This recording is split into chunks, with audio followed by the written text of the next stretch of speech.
Intinya NKP singkatan tina nomor kontrol veteriner. Nomor kontrol veteriner adalah sebagai salah satu dasar sertifikat yang kalau dia punya NKP berarti dia intinya sudah minimal menerapkan mekanisme atau SOP higienis sanitasi terhadap produk peternakan. Sehingga nomor NKP itu sebagai jaminan bahwa produk yang sudah ber-NKP sebagai jaminan bahwa produk itu bersih, sehat, halal. Tiap tempat, tiap perusahaan, tiap produk, tempat persarana prasarananya pun beda-beda.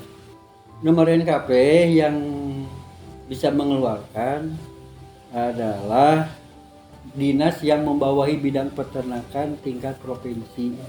Kalau ingin punya NKP, satu, persyaratan administrasi lengkap. Administrasi timimiti badan hukum, perusahaan, NIB dan sebagainya, domisili, dia baru mendapatkan rekomendasi.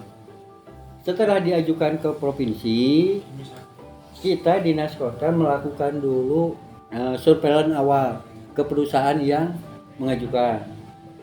Setelah diajukan ke provinsi, baru dari provinsi turun auditor untuk mengaudit tempat usaha yang mengajukan NKP. Dari hasil audit, kalau banyak catatan, NKP tidak akan keluar, ditolak. Kalau lulus, baru masuk ke level. Di NKP itu ada 3 level.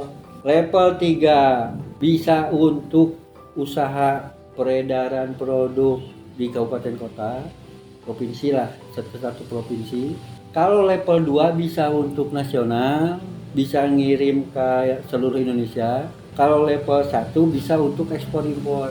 Jaminan NKP sebenarnya cuma di higienis sanitasi produk plus jaminan tidak ada kontaminasi dari luar terhadap produk.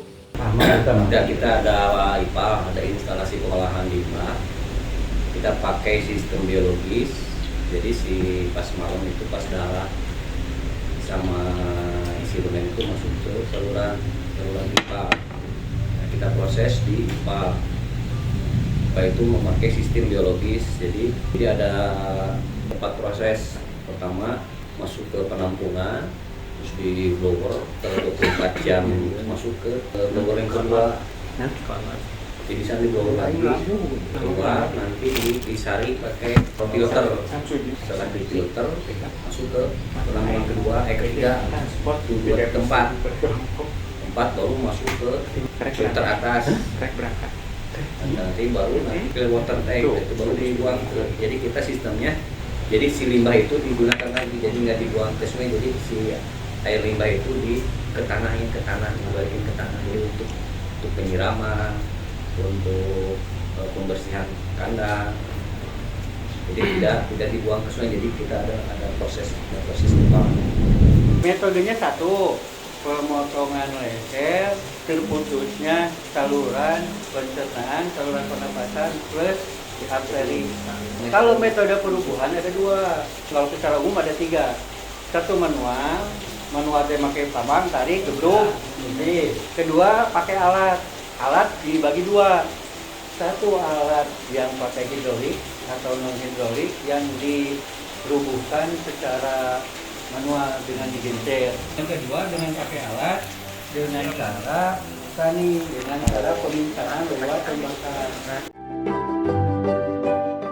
Di kanan digiring masuk ke gangway, masuk ke box penjepitan. Bukan box penjepitan. Ini box yang itu begini. Box. Kalau yang manual setelah box aman dikumpul bagan, jadi kondisi kaki sudah nyaman. Di dalam box itu sudah nyaman, tidak berubah-ubah. Jadi usahakan sebelum boleh pakai kita piting dina box teh cicing. Ulah berubah-ubah wae. Dan kita berubah cicing nyaman, digolepakeun baru dilakukan penyembelihan. Setelah dilakukan penyembelihan, ditunggu maksimal 6 menit menunggu si sapi benar-benar mati. Jangan sampai masih hidup sudah dikuliti.